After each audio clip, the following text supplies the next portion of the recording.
du Krebs, webinaire qui s'intitule, en fait, qui va porter, je vais peut-être dire quelques mots en 2 secondes.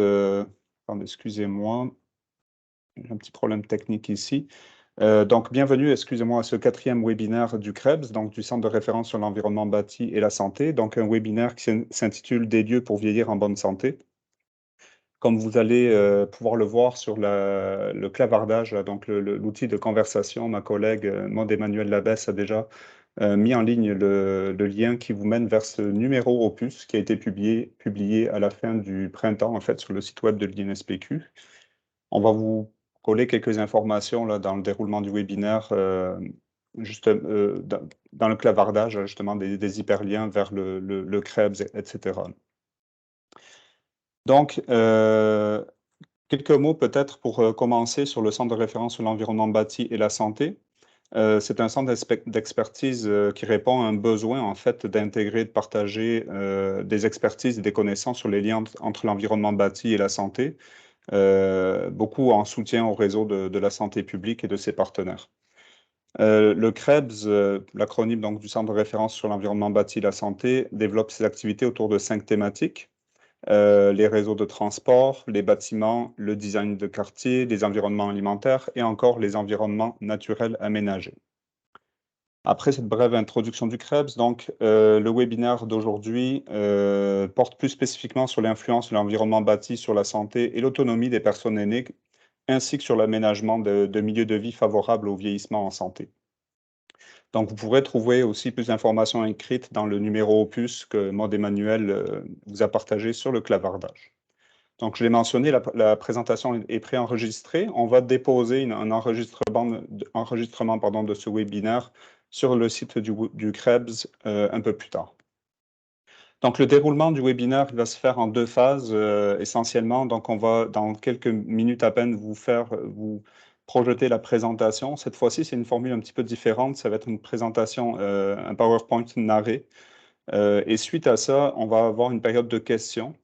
Juste mentionner, pendant la présentation narrée, vous pouvez utiliser le module de clavardage pour poser des questions, pour interagir entre vous aussi.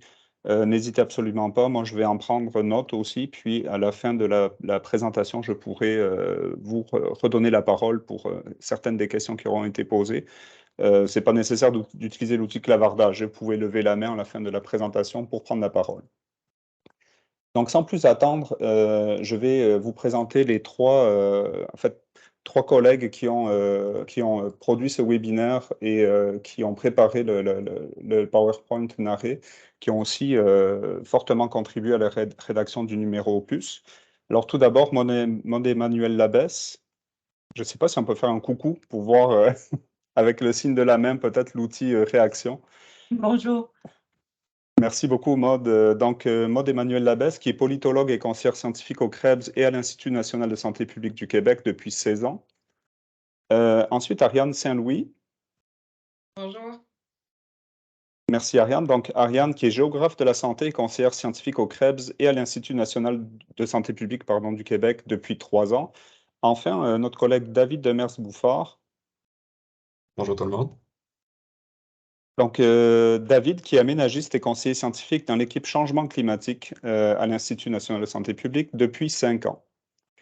Voilà pour ce qui est des présentations. Donc là, je vais inviter ma collègue Ariane à démarrer la présentation du PowerPoint. Je vous informe aussi que je désactive, s'il vous plaît, vous pouvez désactiver vos caméras pendant la présentation. Je désactiverai aussi les micros pendant ce temps-là, mais n'hésitez pas à utiliser le module de clavardage, comme je vous le disais. Merci. C'est parti.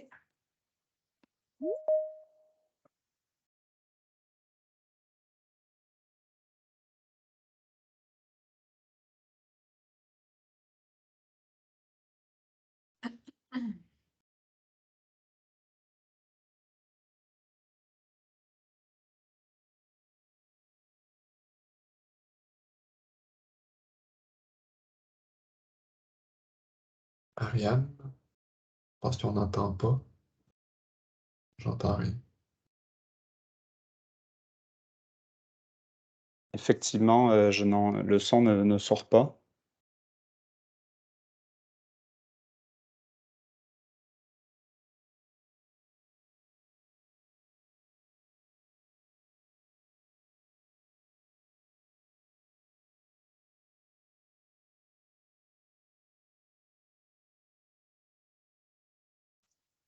Je pense que c'était parce que mon micro était désactivé. Donc, ne pas désactiver mon micro. Et dites-moi maintenant si ça fonctionne. Bonjour, je suis Ariane Saint-Louis et le plan aujourd'hui, ça va être d'aborder quelques enjeux et pistes de solutions associés au vieillissement et à différentes thématiques en lien avec l'environnement bâti, comme le logement, l'aménagement des milieux de vie et l'adaptation au changement climatique. Bonne écoute! Je propose de commencer avec quelques enjeux associés au vieillissement. Bon, déjà, c'est un fait assez connu que le Québec fait face à un vieillissement rapide de sa population et la part de la population aînée va continuer d'augmenter progressivement avec les années. On sait aussi que le taux de ménages à faible revenu est plus élevé chez les... Excusez-moi, il semble qu'il y a un souci avec le plein écran. Je suis désolée. Hop.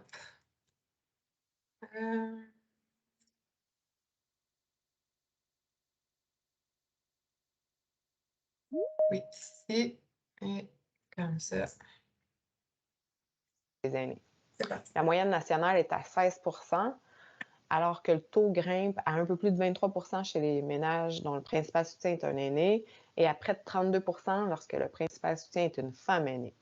Du côté de la santé, on estime que 80 % de la population a au moins un problème de santé de longue durée, comme des troubles neurocognitifs, une maladie chronique ou des incapacités. Et d'ailleurs, le risque de vivre avec des incapacités augmente en vieillissant. Si c'est 57 % des 65 ans et plus qui vivent avec au moins une incapacité, on parle de 84 % chez les 85 ans et plus. Et les chutes sont aussi plus fréquentes. Elles représentent la première cause d'hospitalisation et de décès suivant un traumatisme non intentionnel. Évidemment, ces problèmes ont différents impacts, notamment sur l'autonomie et la qualité de vie des personnes. Mais heureusement, il y a des facteurs de prévention liés au mode de vie qui sont tributaires de l'environnement bâti, comme l'accès à une saine alimentation, à des infrastructures qui permettent de pratiquer une activité physique, ou encore l'accès à des lieux qui favorisent l'engagement social, qui peuvent contribuer à retarder ou à réduire le risque de vivre ces problèmes de santé.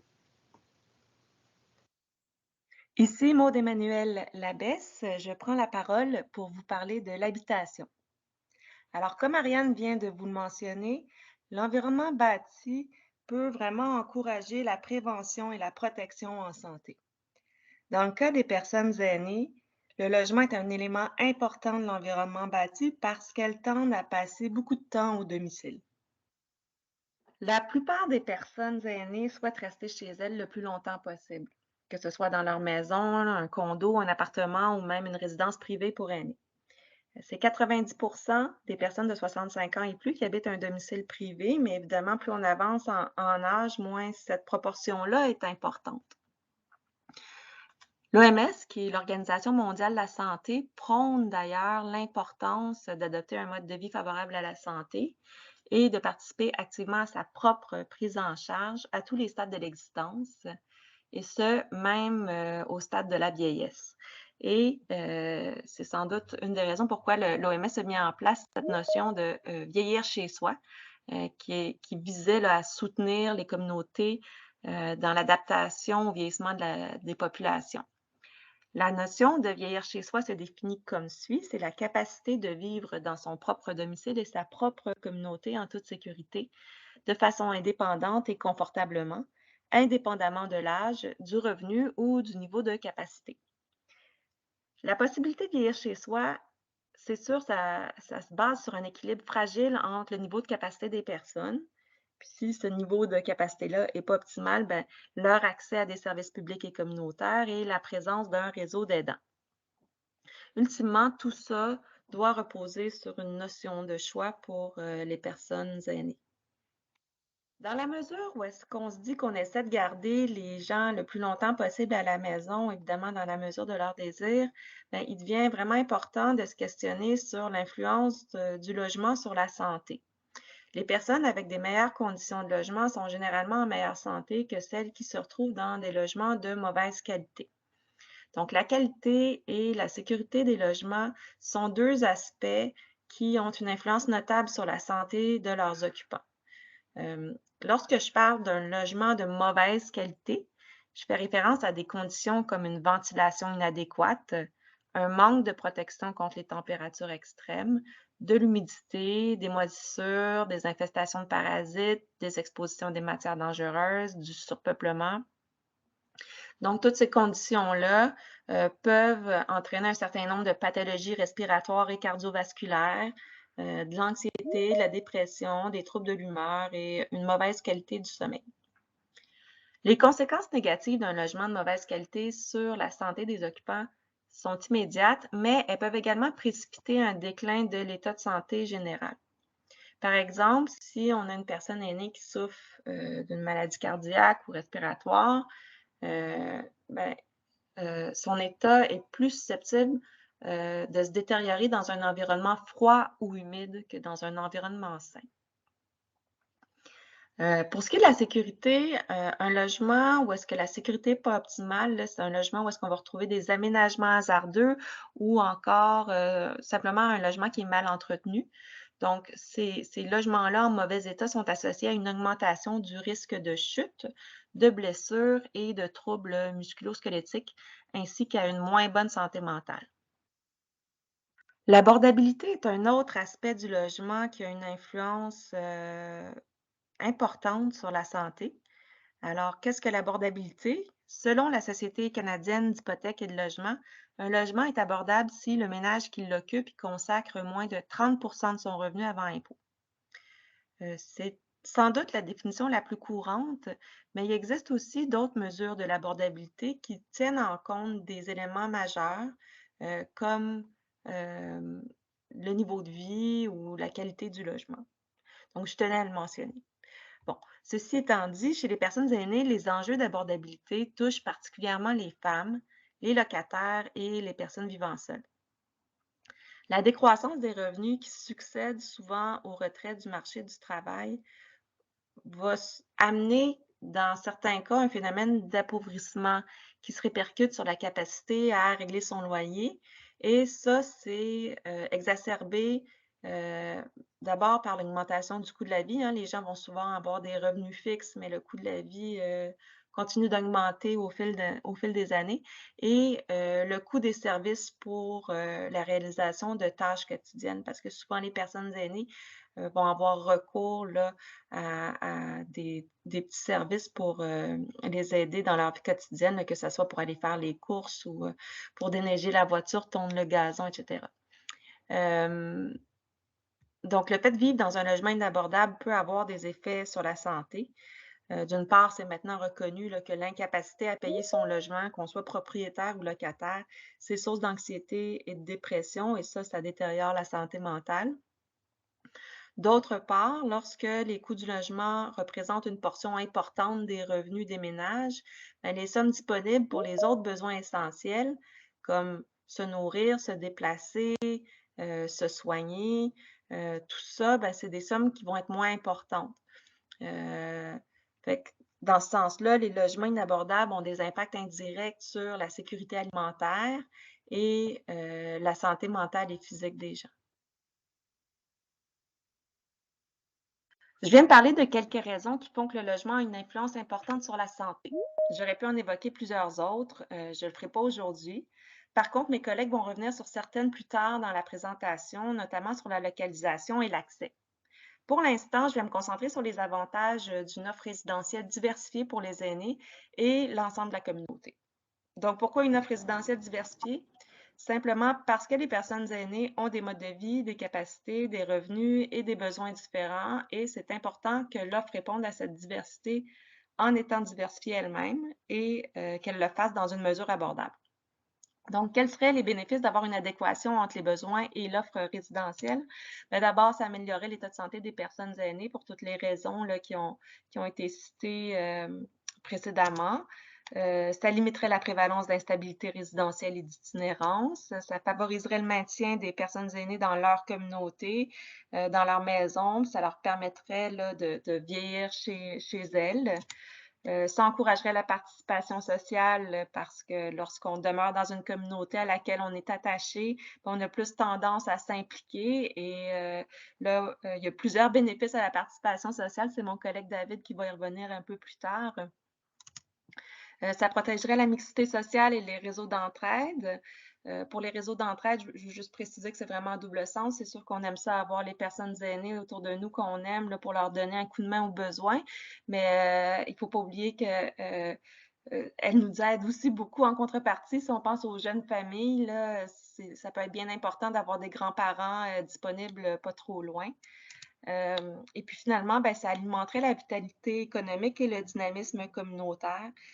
Juste rappeler que les activités de bénévolat dans les communautés sont beaucoup investies par des personnes aînées et ça permet à beaucoup d'organismes d'offrir une programmation qu'ils ne pourraient peut-être pas offrir là, s'il n'y avait pas des personnes aînées qui étaient impliquées.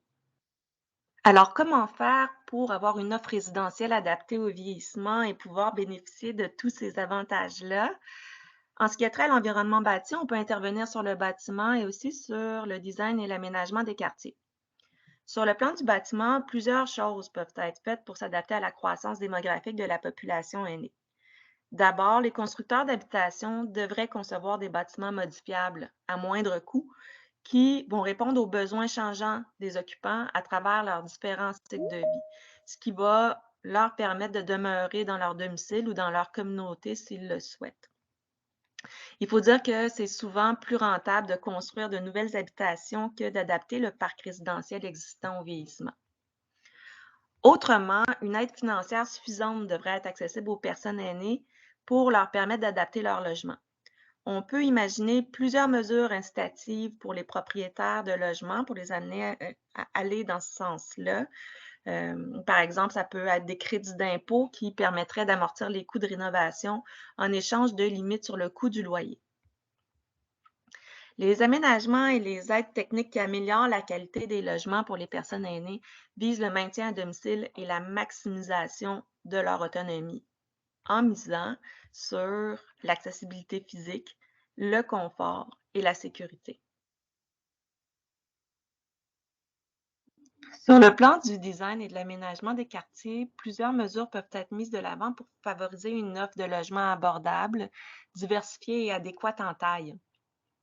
Dans un premier temps, il faut s'assurer d'avoir un nombre suffisant de logements locatifs.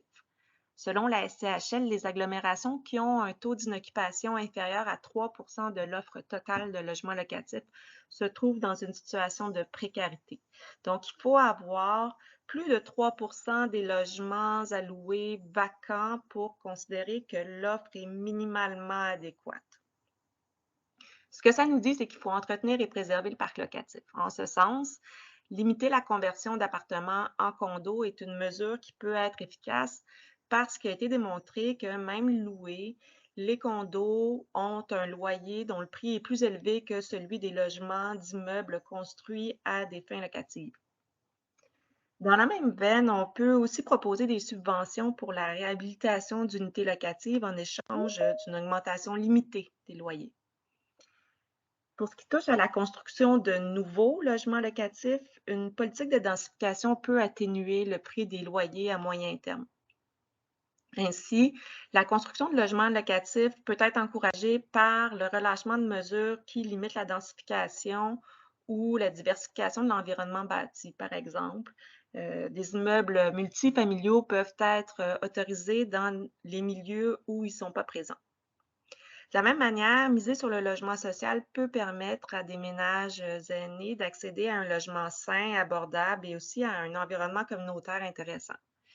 Plus on a de logement social, moins la demande sur le marché privé est grande, donc ça enraye une flambée des prix des loyers, ce qui peut bénéficier à plusieurs.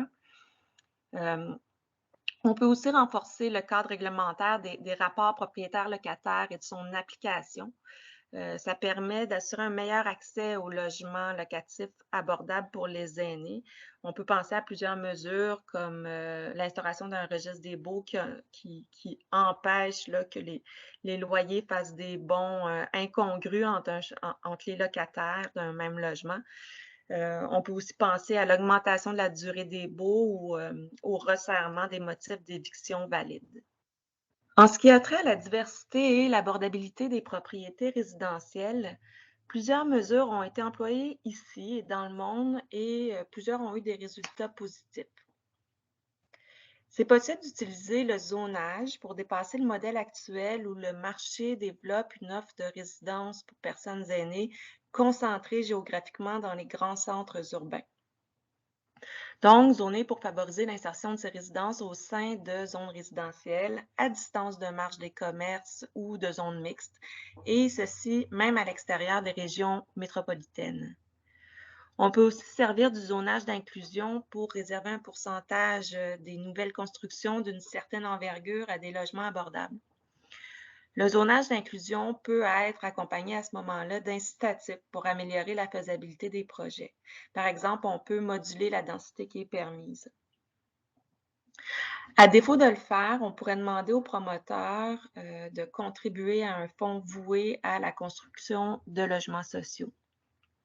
On peut également inciter les promoteurs à inclure dans leurs projets résidentiels des logements abordables destinés aux ménages à faible et moyen revenus en leur offrant un crédit fiscal. En contrepartie, les logements devraient cependant demeurer abordables sur plusieurs années, voire même plusieurs décennies. Encore une fois, une politique de densification peut jouer un rôle intéressant. En permettant la construction de plus de logements, la demande immobilière risque de diminuer et on peut s'attendre à ce que les prix des propriétés grimpent moins rapidement. Une politique de densification peut aussi prévoir des assouplissements dans la réglementation pour permettre des formules variées qui peuvent être intéressantes pour des personnes aînées, comme des habitations intergénérationnelles, des studios, des logements attenants, des coopératives d'habitation.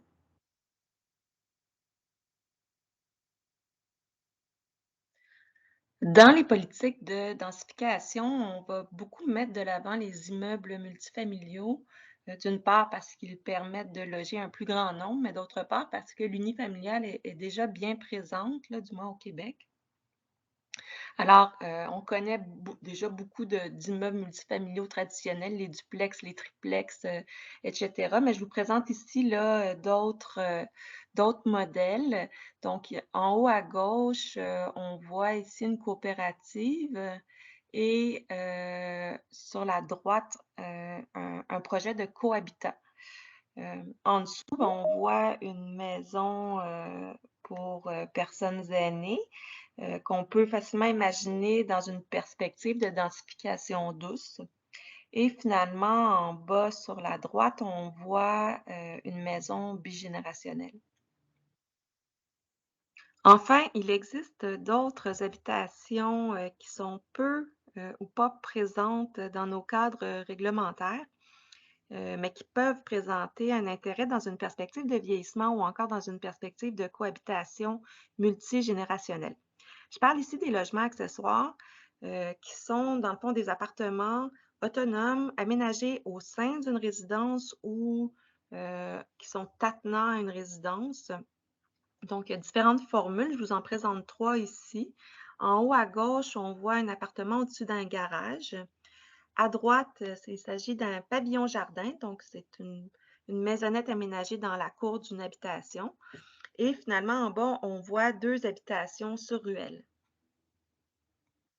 Dans cette section de la présentation, David et moi allons vous exposer comment les systèmes de transport et l'aménagement du territoire et des quartiers influencent l'autonomie des personnes et leur niveau de participation sociale.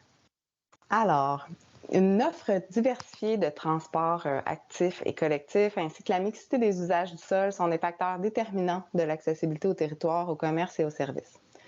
D'autant plus que les capacités à conduire une automobile peuvent changer en vieillissant pour toutes sortes de raisons, qui peuvent être physiques, cognitives, économiques ou simplement parce qu'on n'a jamais conduit. À cet effet, en 2020, il y a 26% des 65 ans et plus qui n'avaient pas de permis de conduire. Et on sait que les besoins de transport collectif augmentent avec l'âge et l'état de santé, en particulier chez les femmes aînées.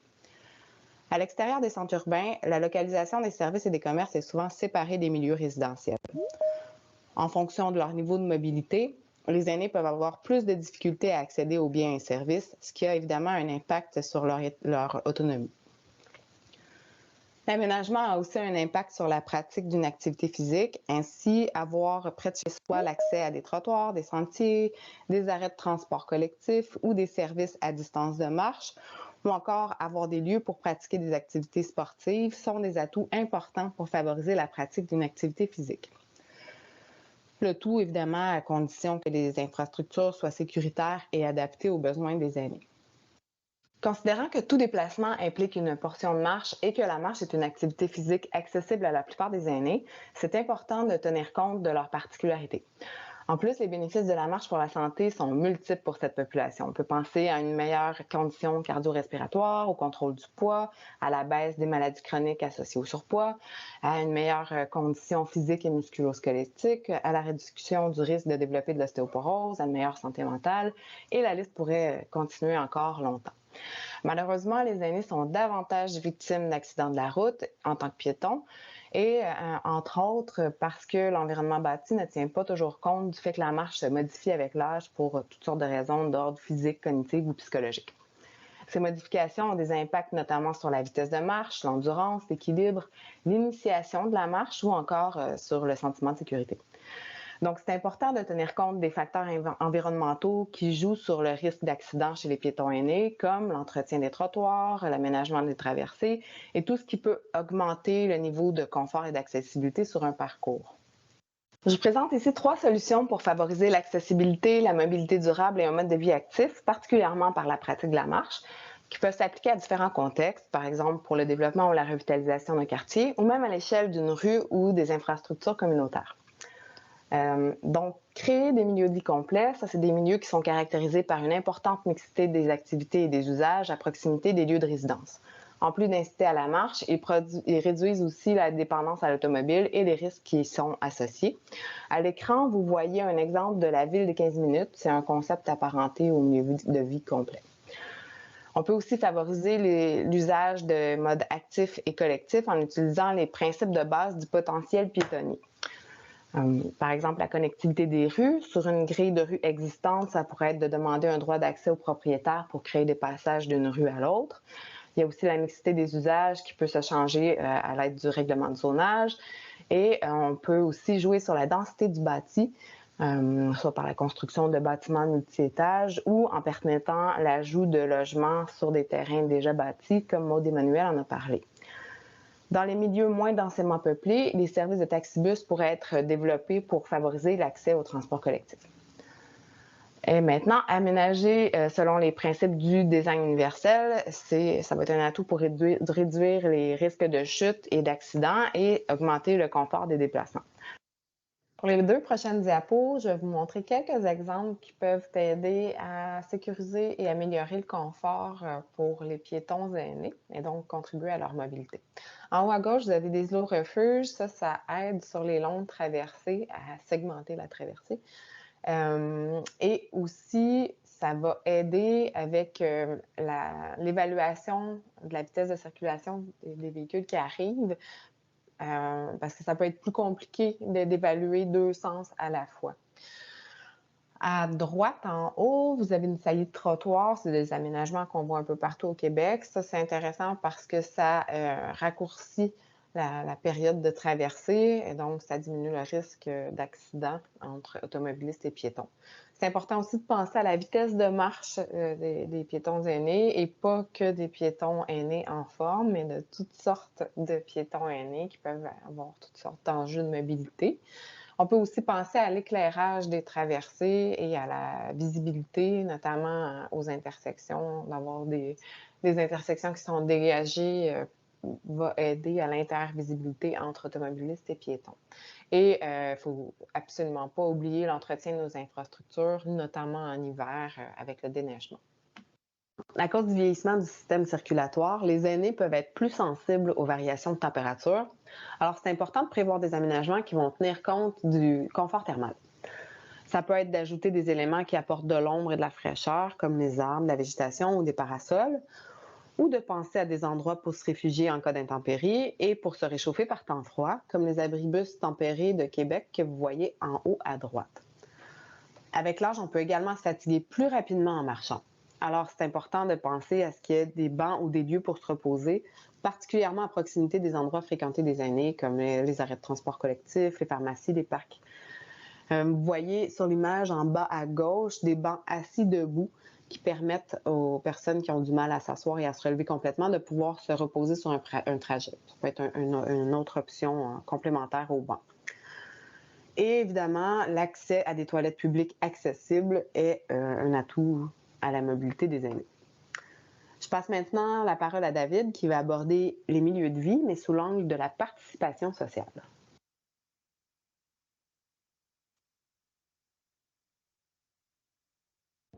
Tous les éléments que mes collègues là, ont proposés jusqu'ici peuvent affecter ce qui est probablement l'un des plus importants déterminants de la santé, là, soit le capital social ou la participation sociale des individus. La participation sociale étant l'implication bénévole là, dans des activités collectives. Là. On sait qu'à l'heure actuelle, environ une personne aînée sur 4 aurait une faible participation sociale, ce qui peut mener à un état d'isolement ou encore un sentiment de solitude, là, soit une perception de manquer de contacts sociaux. Cette solitude peut avoir beaucoup d'effets sur la santé, une fatigue chronique, des douleurs chroniques, un sommeil perturbé, une consommation accrue de drogue et d'alcool. On sait aussi que les personnes qui souffrent de solitude, généralement, sont moins prédisposées à adopter de saines habitudes de vie, ce qui peut accélérer le déclin cognitif ou encore la perte de mobilité. Tout ça, bien sûr, aura bien entendu des effets sur la santé mentale, sur la santé physique, par exemple des troubles antidépressifs ou des maladies cardiovasculaires. Et tous ces effets-là peuvent, en retour, affecter aussi le sentiment de solitude des aînés, étant donné qu'ils auront moins de capacité à se mouvoir, à sortir, à s'orienter, donc peut-être moins d'énergie, peut-être moins aussi de mémoire pour se rappeler ses contacts. Donc, les personnes souvent affectées sont alors prises dans un cercle vicieux qui peut s'avérer difficile à briser. On observe plusieurs facteurs individuels et environnementaux qui peuvent affecter le niveau de participation sociale des aînés. On en a énoncé plusieurs jusqu'ici, par exemple la détérioration de l'état de santé physique ou mentale, qui peut mener à une perte de mobilité et à d'autres conséquences, dont la perte du permis de conduire. D'autres facteurs individuels, la capacité financière, donc qui peut affecter les moyens de se déplacer. Donc, si une personne est capable de payer pour sa voiture, est capable de se procurer peut-être un abonnement mensuel de transport en commun. La proximité physique à la famille, aux amis, donc plus ils sont proches, plus il est facile de les rencontrer généralement. Sur le plan peut-être plus de l'environnement bâti, l'accès à des lieux de rencontre comme les bibliothèques ou les parcs, l'accès aux services de proximité pour satisfaire adéquatement et rapidement à ses besoins, l'accès à ses services de santé pour peut-être atténuer l'altération de l'état de santé physique ou mental, l'accès à une diversité de modes de transport qui répond aux besoins des personnes aînées qui évoluent avec le temps, l'accès à des logements adaptés, donc pour éviter que toute sortie devienne périlleuse, en particulier pour les personnes en perte de mobilité, des logements abordables qui affectent la capacité financière. D'autres facteurs au niveau cohésion sociale, le sentiment de sécurité qui sont affectés par des facteurs, par exemple, au niveau du verdissement du quartier ou encore au niveau de circulation automobile et également la conception inclusive des infrastructures de transport. Donc, tous ces facteurs nous pointent vers des mesures potentielles pour réduire l'isolement des personnes aînées. En particulier, l'accès à des lieux publics ou semi-publics, des bibliothèques, des parcs, mais aussi des cafés ou des salons de coiffeur, donc tous des lieux d'échange informels, même s'ils ne citeront pas nécessairement des contacts approfondis ou même directs, juste de sortir, d'avoir des gens, peut-être d'avoir des conversations de quelques minutes avec des inconnus peuvent réduire le sentiment de solitude et favoriser la confiance et le sentiment de sécurité.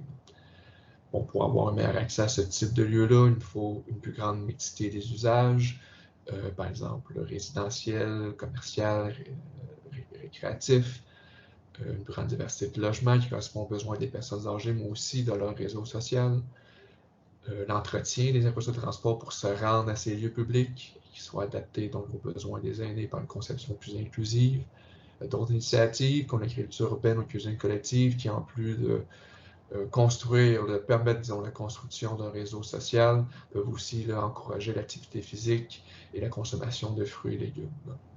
Finalement, il y a d'autres initiatives intergénérationnelles, par exemple des parcs intergénérationnels qui offrent des modules adaptés aux enfants et aux personnes âgées ou encore des plateformes de services. Comme autre mesure pour réduire l'isolement des personnes aînées, on peut retrouver aussi la quantité et la qualité des organismes et des services communautaires. Donc, les personnes âgées sont souvent des utilisateurs, mais aussi des pourvoyeurs de ce type de service, en tant que bénévole ou encore en tant que travailleur. Et on sait que le bénévolat ou encore le travail en milieu communautaire stimule l'estime de soi, le sentiment d'appartenance à la communauté, puis aussi la productivité économique locale. Comme autre mesure, on pourrait ajouter la diversité des modes de transport, tandis qu'avec l'âge, souvent l'automobile ne suffit plus à répondre à tous les besoins, par exemple avec la perte du permis. Le transport adapté aussi ne peut pas couvrir tous les besoins de tous les aînés, mais qui soit bien utile pour certaines clientèles particulières. Donc, il semble nécessaire de se tourner peut-être vers d'autres modes de transport, comme les options de transport collectif, qui elles-mêmes, cependant, doivent être aussi adaptées là, aux besoins des personnes âgées, par exemple en offrant assez d'espace pour des fauteuils roulants. Pour ajouter d'autres initiatives comme les participations citoyennes inclusives des aînés ou encore l'initiative d'une municipalité amie des aînés. Pour vous représenter un peu plus concrètement là, certaines mesures énumérées là, dans les diapositives précédentes, je vais vous présenter peut-être quelques exemples. Vous voyez à la gauche, par exemple, les 3 jardins au Centropole roulant à Montréal. Le Centropole roulant, c'est un organisme communautaire qui fait la récolte intensive et biologique, donc il récolte plus d'1 tonne de légumes par année.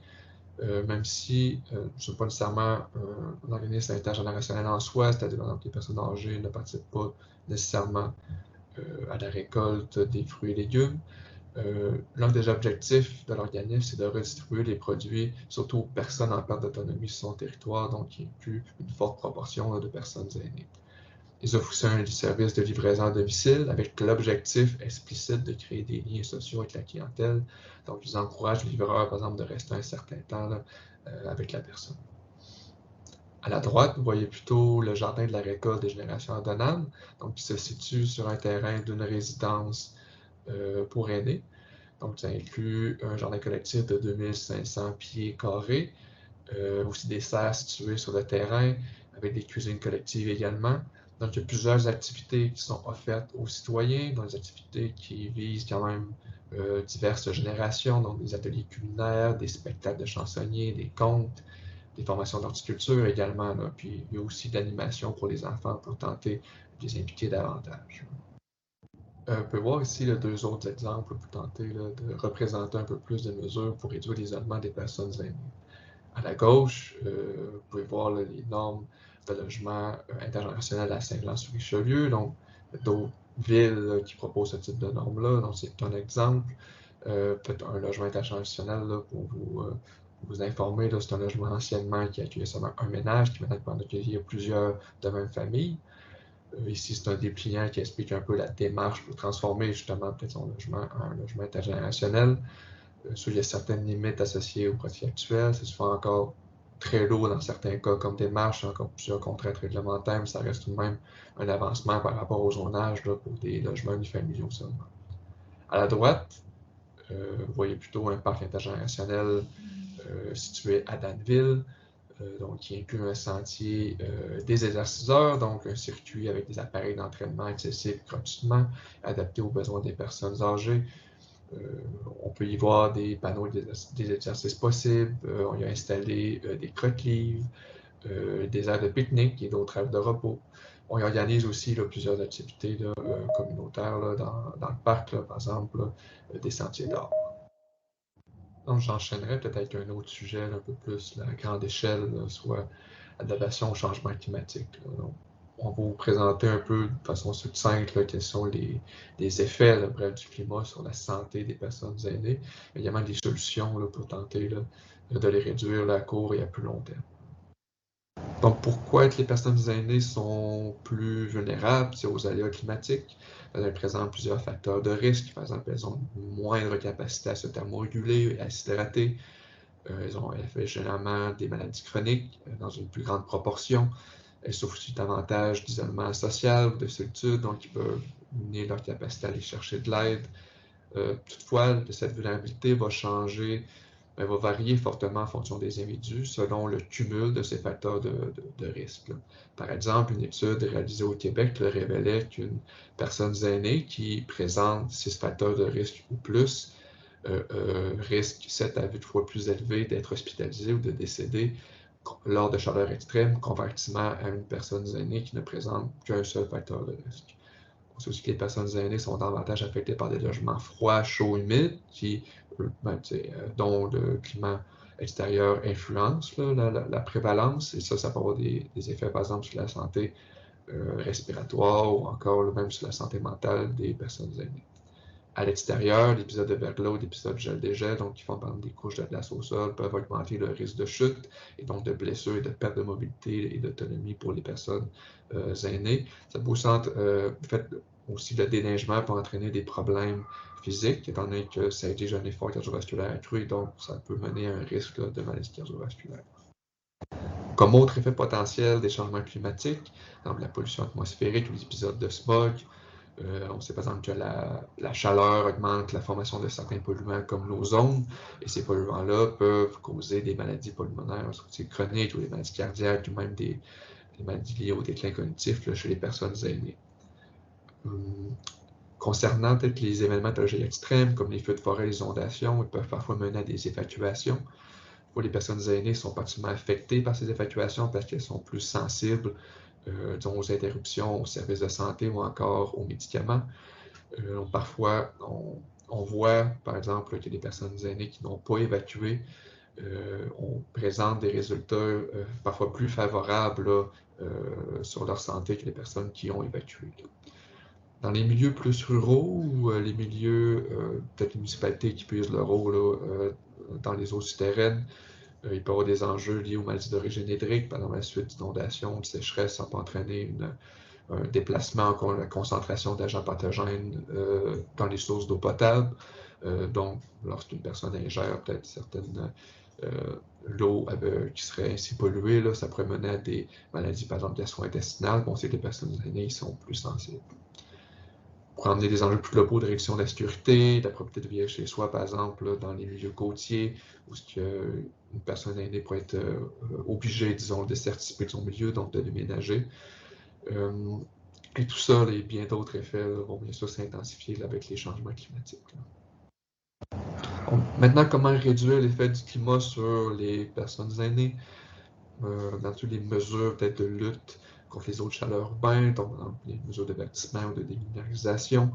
C'est important dans ce cas-là de prioriser les quartiers avec une forte proportion de personnes âgées, mais aussi peut-être une forte proportion de personnes défavorisées, peut-être une population plus dense, donc avec un niveau de bâtiment plus bas. Donc c'est important de considérer ce cumul de vulnérabilité, oui, pour ce type de mesures, par exemple, de bâtiment, mais pour toutes les mesures d'adaptation au changement climatique.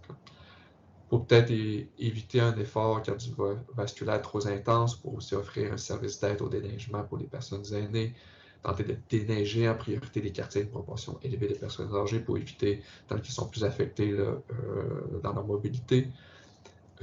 Adapter les plans de sécurité civile municipaux ou autres aux besoins des personnes âgées aussi. Par exemple, en adaptant les lieux d'évacuation pour, par exemple, favoriser l'accès aux fauteuils roulants, essayer de donner un meilleur accès peut-être aux médicaments ou d'avoir des alertes d'une mobilisation prioritaire dans les quartiers plus âgés.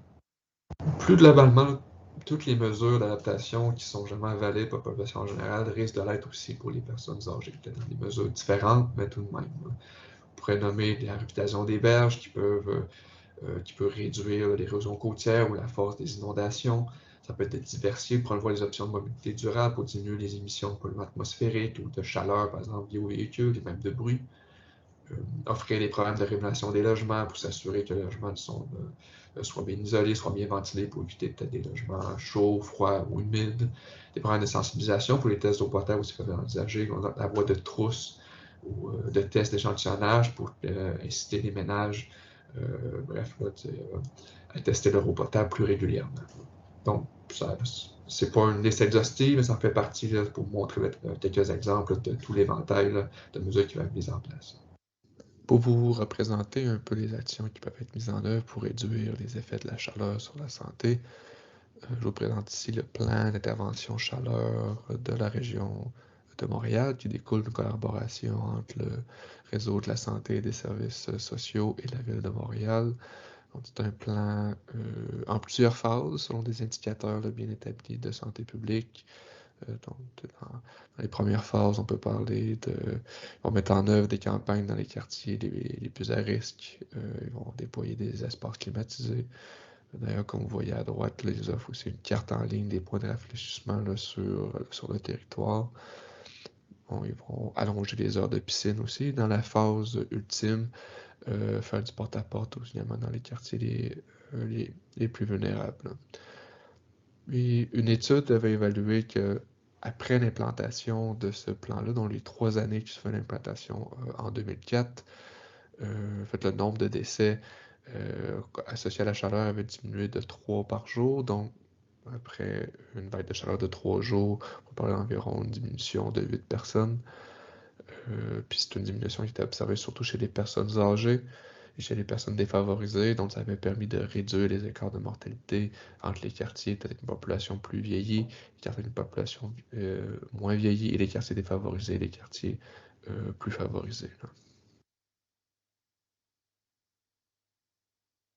Avant de poursuivre avec la période de questions, je voulais vous dire qu'on espère que vous aurez compris que l'environnement bâti a une influence majeure sur la santé des personnes aînées et sur leur capacité à vieillir chez elles.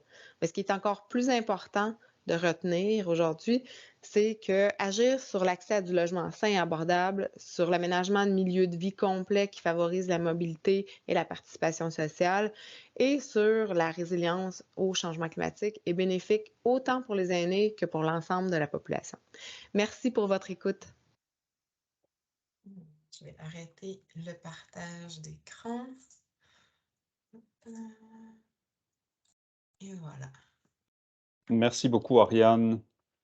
Alors, je tiens à remercier mes 3 collègues, là, Ariane, Maude, Emmanuel et David, qu'on ne voit pas pour l'instant à l'écran, pour la préparation de ce PowerPoint et de ce webinaire, en fait. Mais aussi un gros merci plutôt, pardon, à nos collègues qui ont contribué à la rédaction du numéro opus sur lequel reposent les constats de ce webinaire. Je pourrais citer rapidement Mélanie Baudouin, Éric Robitaille, André Tourini, pardon, de l'INSPQ. Mais aussi Benjamin Branger de l'Université de Montréal qui a contribué aussi à la rédaction de ce numéro opus. Voilà, donc la période de questions est ouverte. Merci aux personnes qui ont partagé quelques commentaires déjà dans le chat. Si vous avez des questions, là, n'hésitez pas à lever la main, je pourrais donner les droits de parole.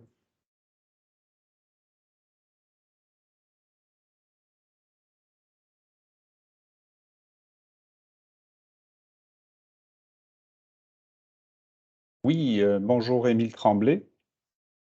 Émile, je te passe la parole. Parfait, merci. Ben, merci pour votre présentation. Très, très intéressant.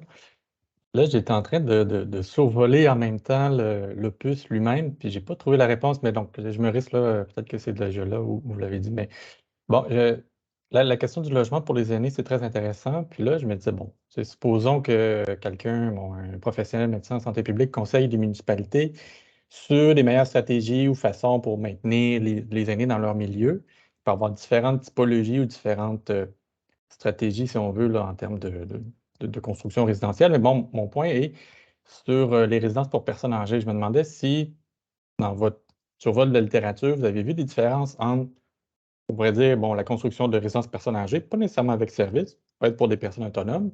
Si on voit des différences entre ce type de construction et peut-être des habitations qui sont davantage mixtes ou comme intergénérationnelles ou peut-être, bon, c'est mon hypothèse, peut-être avec plus de, justement, de liens intergénérationnels, peut-être plus stimulants ou pas. Mais donc, je me demandais si vous avez vu quelque chose à ce sujet. Émile, je me risque c'est sûr que le point focal de la recherche, c'était la communauté et non les RPA comme tels. Mais je pense que les deux sont nécessaires, en fait, d'avoir ces milieux mixtes-là. Mais je pense que les résidences pour personnes âgées répondent aussi, plus traditionnelles, répondent à certains besoins. Comme piste de réflexion, je peux peut-être te ramener aux grandes lignes de l'OMS. Dans le fond, l'OMS dit que les RPA, comme toute résidence pour personnes âgées, il faut qu'elles respectent, dans le fond, le maintien de l'abordabilité du logement, l'accès à des habitations de qualité adaptées aux besoins particuliers des personnes, âgés ou non. La proximité des services favorables au maintien à domicile et puis aussi la conception d'espaces d'habitation qui favorisent une vie active et puis l'intégration sociale. Fait que ce soit une ou l'autre des formules, normalement, je pense que le modèle serait viable s'il respectait à tout le moins ces 4 points-là. OK. OK, merci. Si je peux juste ajouter un complément, parce qu'en fait, c'est beaucoup ce qu'on a vu, je pense, dans les dernières années. C'est un peu comme si c'était la solution parfaite. Donc, on construit des immeubles où on pense qu'en fait, les aînés vont être mieux. Et je me demandais si ça, c'est comme un peu un biais de promoteur ou en fait de penser, disant qu'on construit ça pour les aînés, mais au final, peut-être qu'avoir des structures, des immeubles, en fait, des milieux de vie plus inclusifs, diversifiés, pourrait être bénéfique pour tous, là. Ouais. Oui, ben c'est un peu l'esprit de l'ensemble de la présentation aujourd'hui. Je pense que c'est ça qu'on veut mettre de l'avant. Je pense que, comme je le disais tout à l'heure, ça répond à certains besoins, mais la population des personnes aînées, c'est comme n'importe quelle autre population. Dans le fond, ils ont des capacités, des besoins, des envies, des projets qui sont très variables. Donc, il faut être en mesure de répondre à ça par une offre qui est très diversifiée.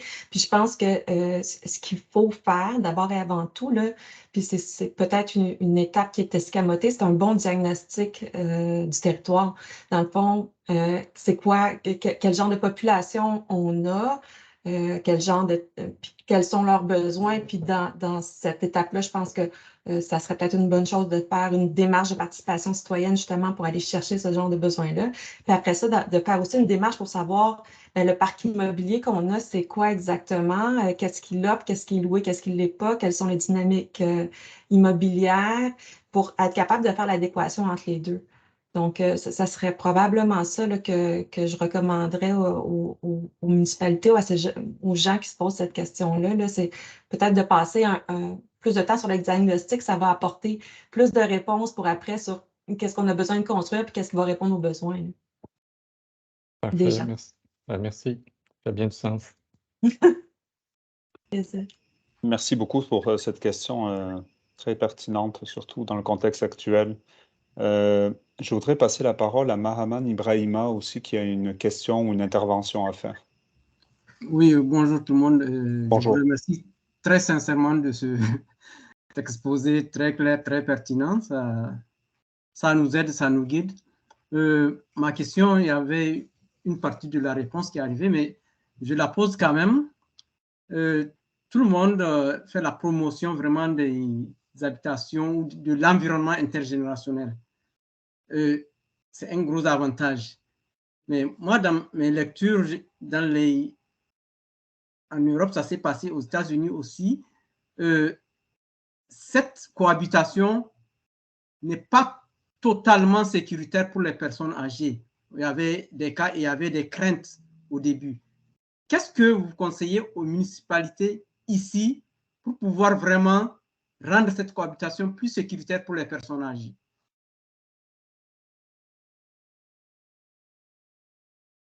Peut-être tenter une réponse. Il va dépasser un peu notre sphère, notre pratique. Nous, on est vraiment basé autour de l'environnement bâti. Mais je pense que ce qui joue aussi en faveur de l'intergénérationnel pour que chacun des publics trouve sa place et puis se côtoie mieux, c'est une bonne programmation, une bonne animation. Je sais pas, je pense que Benjamin est pas là aujourd'hui. C'est lui le spécialiste en infrastructure intergénérationnelle, mais je pense que ça aurait fait partie de sa réponse. Donc, c'est ça, c'est de trouver des façons de faire pour mailler un peu le public. Je ne sais pas si ça répond à la question. Et je ne sais pas si mes collègues voudraient compléter. Mais est-ce que je pourrais avoir plus de précision sur les enjeux de sécurité dont il s'agit? C'est peut-être plus de l'insécurité? L'insécurité, par exemple, quelqu'un peut rentrer, leur voler quelque chose, ainsi de suite. Sur les perceptions. Les bousculer au passage, parce que quand même, c'est... Alors que si elles sont isolées, elles ont cet aspect sécuritaire où il y a un gardien, ainsi de suite. Mais si c'est intergénérationnel, souvent, la circulation est limpide, tout le monde peut rentrer n'importe où et souvent, on a des plaintes que les personnes âgées ont perdu des objets, ainsi de suite. Qu'est-ce qui se passe? C'est juste cela que je voulais que mettre en exergue ici, quoi? Je ne pourrais pas répondre exactement à cette préoccupation-là de crainte de vol, par exemple. Mais si je ramène ça à l'accessibilité universelle, c'est une crainte que j'ai vue antérieurement dans la marche chez les piétons âgés, d'être bousculé sur un trottoir. Puis à ce moment-là, la réponse, c'est d'avoir plus d'espace. Donc, c'est sûr qu'au niveau des aménagements, ben, il y a multiples choses qui peuvent se faire. Là. On peut aller jusqu'à dans la surveillance. Je ne sais pas si c'est vraiment un endroit où on veut aller, mais de faire des aménagements qui sont accueillants, qui sont invitants, où il y a plusieurs yeux sur la place. Le principe de Jane Jacob, où il y a plusieurs témoins, peut être un facteur favorisant pour le multigénérationnel, en tout cas dans l'espace public à tout le moins. Hein.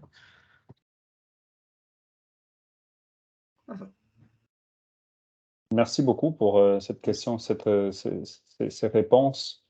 Je passerai, attendez, pardon. Je passerai la parole à Émilie Rousseau, si vous êtes disponible. Bonjour. Oui, bonjour. En fait, moi aussi, c'est sur les habitations intergénérationnelles. Ma question, on entend beaucoup ça, les politiques municipales, en fait, où est-ce qu'on permet de construire soit une maisonnette à l'arrière du terrain ou encore d'aménager le bâtiment actuel de façon à ce qu'il soit intergénérationnel. Puis, je me pose la question sur qu'est-ce qui se passe après, parce qu'il me semble que les règles disent que ça doit être des membres d'une même famille qui doivent cohabiter. Donc, initialement, on les construit pour les aînés. Puis là, je déplore que souvent, ça se trouve dans des sous-sols avec des escaliers. Mais bon, puis je me dis, bon, après, on peut quand même mettre la génération suivante, là, les enfants, mais après ça, est-ce qu'il y a des municipalités qui prévoient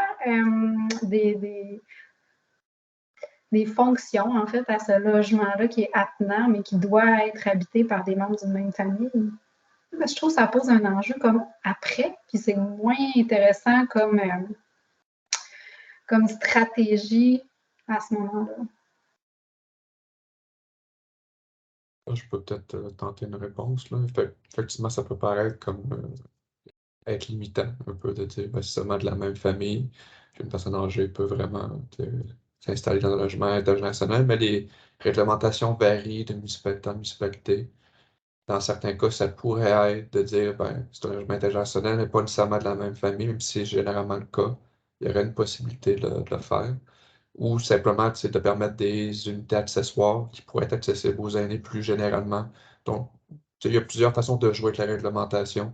On donne un exemple parce que c'était peut-être un peu plus juste ce qu'on a présenté.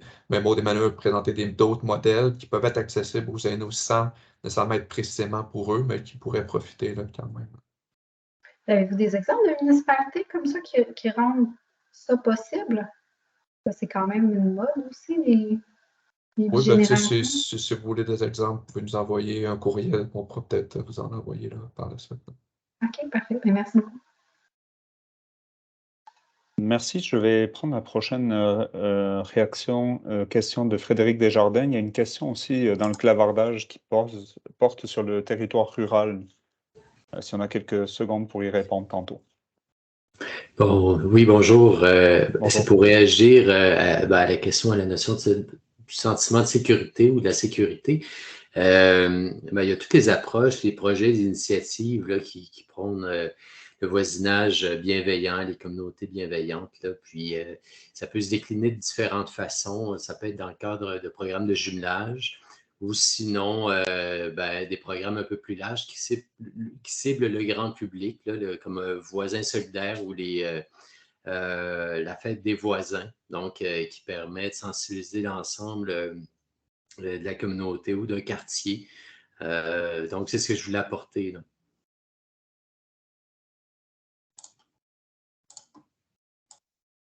Merci beaucoup. Est-ce que vous auriez quelques éléments de réponse pour le message de Graciela Cabrero?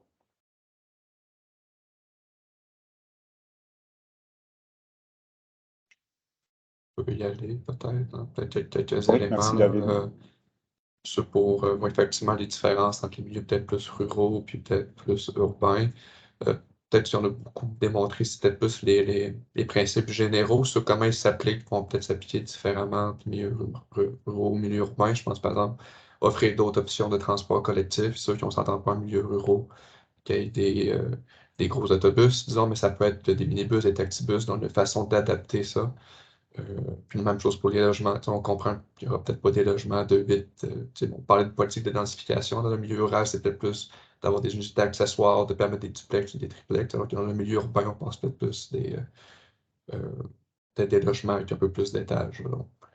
Pour les mêmes principes, généralement, s'appliquent, juste dans la façon qu'ils vont s'appliquer, il va y avoir quelques petites différences.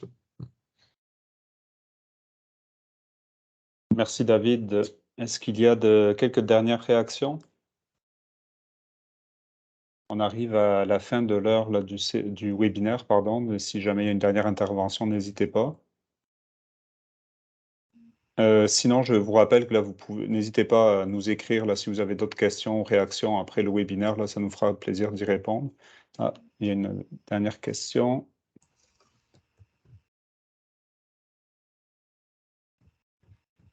Grosse question. Je peux répondre, en fait, particulièrement au niveau de l'accessibilité universelle qui rejoint beaucoup les besoins des aînés. Il y a la municipalité de Drummondville qui gagne des prix pour ses différents aménagements. Voilà. Sinon, spécifique aux aînés, ben là, ce serait peut-être plus dans le projet que dans le type de municipalité.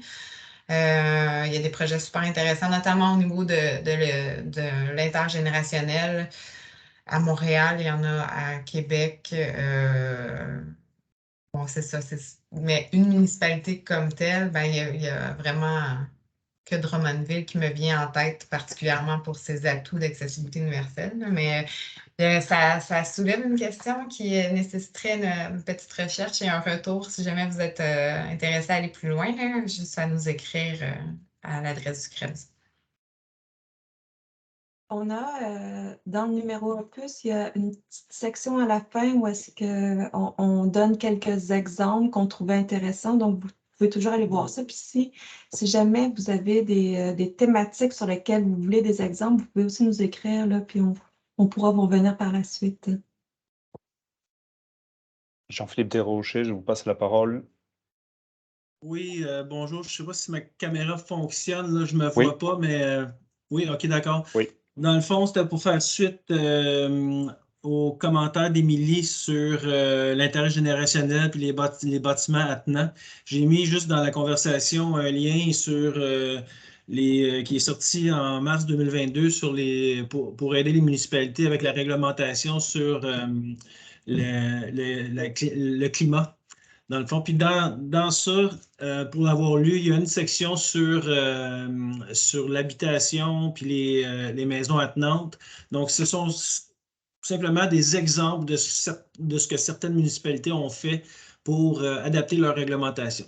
Sauf que ça ne répondra pas à la problématique qu'Émilie mentionnait, à savoir, ben, une fois que tu as mis ta maison attenante, puis que mettons que les parents sont décédés ou ils sont plus là, ben, qu'est-ce que tu fais avec cette maison attenante-là sur ton terrain? Il existe peu de choses, là, je pense, présentement, en lien avec ça. Merci beaucoup. Alors, est-ce qu'il reste... non, c'est bon. Vous pourrez voir là, dans le clavardage, Maud Emmanuel a partagé l'adresse courriel du CREBS à laquelle vous pouvez nous écrire dès que vous le souhaitez. Par ailleurs, effectivement, on a précisé, la présentation sera déposée aussi sur le site web du CREBS. J'en profite donc pour vous rappeler d'aller faire un tour sur le site web du CREBS, adresse qu'on a collée plus tôt là, dans la discussion. Vous y trouverez la collection Opus, notamment, donc, qui porte sur différentes thématiques. Plus d'une dizaine de numéros aujourd'hui. Je vous signale d'ailleurs, avant d'arriver là, il y a d'autres outils aussi que vous allez trouver sur le CREBS, des outils, des grilles d'observation, le fameux, ce qu'on appelle le Cardex, qui présente une panoplie d'outils pour poser des diagnostics au niveau des municipalités sur différentes sphères. Puis la collection Opus, donc je disais avec d'ailleurs un dernier numéro qui est paru cet été. Donc numéro qui s'intitule Planifier une offre résidentielle saine et accessible, qui est paru à la mi-août et pour lequel aussi on va préparer un prochain webinaire. Donc vous serez invité à ce prochain webinaire. Là, vous aurez l'invitation via l'information, notamment via l'infolettre qu'on va envoyer bientôt là-dessus. Je ne sais pas si vous avez d'autres questions de votre côté, réactions pour finir. Sinon, je vous invite vraiment à se retrouver autour du prochain webinaire dans quelques temps. Là, on vous tiendra au courant de la planification de ce webinaire-là à l'avance. Alors, bonne journée à tous. J'arrête l'enregistrement et au plaisir. Au revoir. Salut tout le monde. Merci beaucoup.